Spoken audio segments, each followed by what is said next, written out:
สวัสดีครับพบกับผมนะครับอาจารย์เก่งเสริมชีวิตนะครับที่ช่อง YouTube 365ศาสตร์เสริมชีวิตช่อง YouTube ดีๆที่ทำให้ชีวิตของท่านดีขึ้นนะครับวันนี้ผมจะมาพูดถึงบทวิเคราะห์การดูดวงของคนที่เกิดวันพุธนะครับใครเกิดวันพุธยกมือขึ้นนะครับเราจะพูดถึงคนเกิดวันพุธวันที่1 ถึง 7มีนาคม2560นะครับโดยวันนี้นะครับผมจะใช้ลูกเต๋าในการพยากรณ์นะครับก็ขออนุญาตนะครับเป็นวันพุธนะครับท่านที่เกิดวันพุธนั้นจะเกิดอะไรขึ้นบ้างนะครับเดี๋ยวเรามาดูกันนะครับแต่สิ่งหนึ่งต้องบอกนะครับว่าบทวิเคราะห์ตรงนี้นะครับที่ผมวิเคราะห์ให้ท่านฟังนั้นเนี่ยนะครับให้ท่านได้รู้เป็นแผนที่ชีวิตเนี่ยมันเป็นเพียงช่วงระยะเวลาสั้นๆแค่7 วันเท่านั้นนะครับมันไม่ใช่ทั้งหมดของชีวิตนะครับเพราะฉะนั้นหากบทวิเคราะห์อะไรก็ตามที่มันรู้สึกว่ามันเป็นเรื่องที่ทำให้ท่านรู้สึกวุ่นวายใจว้าวุ่นใจนะครับก็อย่าไปพะวงกับมันมากเพราะมันแค่7 วันเท่านั้นนะครับและส่วนใหญ่ผมก็จะแนะนำเรื่องทางออกให้อยู่แล้วนะครับขอให้เราปฏิบัติตามนะครับมันก็จะทำให้ชีวิตของท่านนั้นดำเนินไปได้อย่างราบรื่นแล้วก็ค่อนข้างง่ายดายนะครับไม่ได้วุ่นวายอะไรมากเลยนะครับแล้วถ้าเกิดท่านชอบนะครับก็ช่วยกดไลค์ถ้าใช่นะครับก็ช่วยกดแชร์ให้ผมด้วยนะครับที่สำคัญนะครับใครยังไม่กด Subscribe ให้กด Subscribe ไว้นะครับแล้วก็กดติดตามที่รูประฆังไว้นะครับมันจะเป็นเสียงระฆังเตือนเวลามีเทปใหม่ๆออกมานะครับท่านก็จะไม่พลาดนะครับบทวิเคราะห์ดีๆของผมได้นะครับเรามาดูกันในเรื่องของคนที่เกิดวันพุธนะครั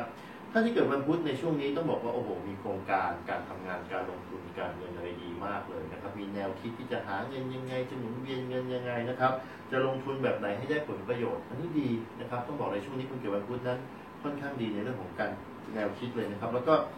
การงานนะครับไอ้สิ่งที่ต้องพอคิดแล้วต้องลงมือทำใช่ไหมก็ต้องทำให้เป็นไปอย่างที่คิดด้วยนะเพราะช่วงนี้ท่านจะต้องเหน็ดเหนื่อยนะครับลงทุนลงแรงเองลงไปบู๊เองลงไปลุยเองอย่าฝากคนอื่นนะลงไปลุยเองทำให้มันดีทำให้มันเนี้ยบมันถึงจะได้ผลประโยชน์เหล่านั้นนะครับแต่ถ้าท่านคิดจะลงทุนจะหมุนเวียนงานให้เกิดเงินแล้วไว้ใจคนอื่นบางทีท่านอาจจะต้องเสียใจก็ได้เพราะว่าไอ้คนที่เราคาดหวังนั้นเนี่ยมันอาจจะพลิกล็อกทำได้ไม่ดีเท่าที่เราคิดนะครับเพราะฉะนั้นเนี่ยอย่าลืมนะครับการจะไว้ใจคนก็ไว้ใจได้แต่จะวางใจทุกเรื่องวางใจไม่ได้นะครับต้องลงไปดูแลนิดหนึ่งนะครับหรือถ้าเป็นไปได้ลงไปทำเองเลยในช่วงนี้สำหรับท่านที่เกิดวันพุธนะครับก็จะก่อเกิดผลประโยชน์ได้ค่อนข้างดีทีเดียวแต่บอกไว้ก่อนนะครับว่าค่อนข้างเหนื่อยนะครับแต่เวลาลงไปทำเองจริงแล้วเนี่ยสิ่งหนึ่งที่อยากจะฝากบอกไว้ก็คือขณะที่เราลงไปบู๊งานลงไปทำงานนั้นต้องระมัดระวังคำพูดเราหน่อยนะบางทีเพราะมันเหนื่อยมันจะพูดทิ่มแทงเหน็บแนมคนนะครับมันก็เป็นการสร้างกรรมแบบหนึ่งนะครับเหนื่อยมากก็อย่าเพิ่งไปพูดนะครับพอพูดแล้วเดี๋ยวจะประชดประชันกันซะเปล่าๆนะครับช่วงนี้เกณฑ์ชีวิตมันเป็นเกณฑ์ของการดิ้นรนนะครับดิ้นรนวิ่งเต้นนะครับต้องเข้าไปเทคแคร์ดูแลวิ่งเต้นนะครับไม่ได้อยู่กับที่เอางี้ดีกว่านะครับไม่ได้อยู่กับที่เลยช่วงคนเกิดวันพุธช่วงนี้จะต้องเดินทางไปนั่นไปนี่นู่นใน7 วันนี้นะครับเดินทางไปทำอะไรเดินทางไปเพื่อจะไปดูแลเทคแคร์ในวงงานคนที่เกี่ยวข้องกับงานกับเรานะครับที่อาจจะไปซัพพอร์ตงานไปพูดคุยงานเอาของไปฝากนะครับเพื่อไปของานอะไรต่างๆเหล่านี้คนเกิดวันพุธช่วงนี้ถ้าอยากจะได้งานก็ต้องลงทุนแบบนี้นะครับแล้วก็ลดทิฐิตัวเองลงนิดนึงด้วยนะครับแล้วก็เดินทางไปนะครับไปทำนะครับแล้วมันจะได้ผลลัพธ์ที่ดีมากๆเลยนะครับเรื่องของสิ่งที่ควรระมัดระวังช่วงนี้นะครับสังคมเพื่อนฝูงพี่น้องคนรอบข้างช่วงนี้บริเวณนี้นะครับที่อยู่รอบตัวเราสิ่งแวดล้อมรอบตัวเราช่วงนี้นะครับส่วนใหญ่มักจะนำเรื่องเดือดร้อนมาให้เป็นไปได้นะครับอย่าเพิ่งออกสังคมเยอะนะครับเก็บตัวหน่อยอยู่กับตัวเองซะหน่อยนะครับอย่าเพิ่งออกสังคมเยอะเพราะออกสังคมเยอะมีแต่ความวุ่นวายเข้ามาอย่างแน่นอนนะครับแล้วพอเรารับปากปุ๊บหรือเราก็ไปวุ่นปั๊บเรื่องมันไม่ออกจากชีวิตไปง่ายๆนะมันจะค่อนข้างยุ่งเพราะฉะนั้นเนี่ยช่วงนี้เก็บตัวอย่าออกสังคมมากจะเป็นการดีที่สุดเลยนะครับแล้วก็เรื่องของความรักนะครับเรื่องของความรักครอบครัวคนรักช่วงนี้เป็นช่วงที่ค่อนข้างเกิดอาการถ้าคนที่มีครอบครัวอยู่นะครับก็ต้องบอกว่าเกิดอาการเขาเรียกว่าหึงหวงจับผิดเกิดอาการนอยเกิดขึ้นนะครับเช่นเราอาจจะเริ่มหึงคนที่เรารักไอ้คนที่เรารักก็หึงเรานะครับมันก็พอคนเรามันมีความหึงหรือมีความหวงมันจะมีความห่วงไอ้ความห่วงที่แสดงออกระหว่างที่มีความหึงเนี่ยมันจะเป็นการจับผิดจับจ้องไปทำอะไรมาทำไมกลับกี่โมงไอ้สิ่งเหล่านี้มันจะมาบั่นทอนทำให้เกิดความวุ่นวายใจได้นะครับเพราะว่าบางทีเนี่ยเราอาจจะไปสังสรรค์กับเพื่อนหรือเขาอาจจะไปกับเพื่อนแล้วเราไปคอยจับผิดอยู่ชีวิตก็ไม่มีความสุขนะครับบางทีบางครั้งบางคราวถ้าเราเข้าใจเราเชื่อใจเนี่ยก็ต่างคนต่างทำในสิ่งที่ชอบในบางช่วงเวลาบ้างก็ได้นะครับจะได้รู้สึกว่ากลับมาเป็นตัวของตัวเองนะครับในช่วงนี้ต้องบอกว่าการจะพูดคุยกับคนที่เรารักเนี่ยระมัดระวังนิดนึงบางทีพูดแล้วมันไม่ค่อยจะรู้เรื่องก็อย่าพูดเยอะพูดแค่พอ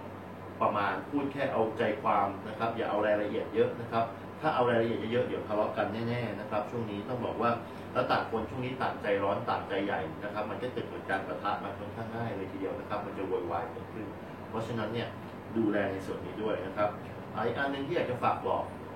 ท่านที่เกิดวันพุธช่วงนี้เนี่ยอาการของท่านเนี่ยจะมีสุขภาพด้านของการอ่อนเพลียเพลียแรงได้ค่อนข้างง่ายนะครับรู้สึกเหนื่อยง่ายนะครับรู้สึกอยากจะพักผ่อนอยากจะนอน ถ้ารู้สึกก็นอนเลยนะอย่าไปฝืนมันนะครับทำเลยนะครับยิ่งฝืนเราก็จะยิ่งรู้สึกว่าชีวิตมันยิ่งล้ามันยิ่งเหนื่อยมันก็สมองมันก็ไม่ปลอดโปร่งก็ไม่ปิ๊งด้วยไม่รู้มันพอมันไม่ปลอดโปร่งปุ๊บจะทำมาหากินอะไรจะคิดอะไรเรื่องของการเงินมันก็ไม่สะดวกนะครับมันก็ไม่ราบรื่นก็ต้องฝากบอกเอาไว้ว่าช่วงนี้นะครับสิ่งที่พึงระมัดระวังก็คือเรื่องของสุขภาพนะครับเรื่องของเหตุผลของตัวเรานะครับว่าอย่ายึดมั่นในเหตุผลของตัวเองจนเกินไปนะครับฟังผู้อื่นบ้างนะครับแล้วก็ช่วงนี้การเดินทางการติดต่องานการวิ่งเต้นอะไรต่างๆนะครับถ้าจะอยากได้งานบางทีต้องลดทิฐิลดอีโก้ของตัวเองลงไปการเงินยังดีอยู่นะครับการงานยังดีอยู่นะครับคนเราถ้าเงินกับงานดีบางทีเรื่องอื่นมันก็ดี แต่ว่าเรื่องดีเทลรายละเอียดในการใช้ชีวิตคู่นั้นท่านต้องเรียนรู้ซึ่งกันและกันเอาเองนะครับผมบอกแนวทางไปแล้วนะครับเพราะฉะนั้นช่วงนี้คนที่เกิดวันพุธภาพรวมดีครับไม่ได้เสียอะไรนะครับนำบทวิเคราะห์ที่ผมวิเคราะห์ให้ฟังเนี่ยนะครับนำไปเป็นแผนที่นำไปเป็นคู่มือในการดำเนินชีวิตในช่วง7 วันสั้นๆนี้นะครับมันไม่ใช่ทั้งหมดของชีวิตนะเป็นช่วงแค่7 วันสั้นๆนะครับถ้านะครับท่านนำไปใช้มันเกิดขึ้นจริงแล้วนำไปใช้ท่านก็จะหลุดพ้นจากปัญหาได้ค่อนข้างง่ายนะครับที่ทุกข์หนักก็จะกลายเป็นเบาที่เบาก็จะเป็นกลายเป็นหายแล้วสิ่งดีๆโชคลาภก็จะเข้ามาง่ายขึ้นด้วยนะครับท่านจะพบกับบทวิเคราะห์การดูดวงแบบนี้นะครับในช่อง365ศาสตร์เสริมชีวิตนะครับช่อง YouTube ดีๆที่ทำให้ชีวิตของท่านดีขึ้นกับผมอาจารย์เก่งเสริมชีวิตได้นะครับแล้วพบกันใหม่ในครั้งหน้าครับสวัสดีครับ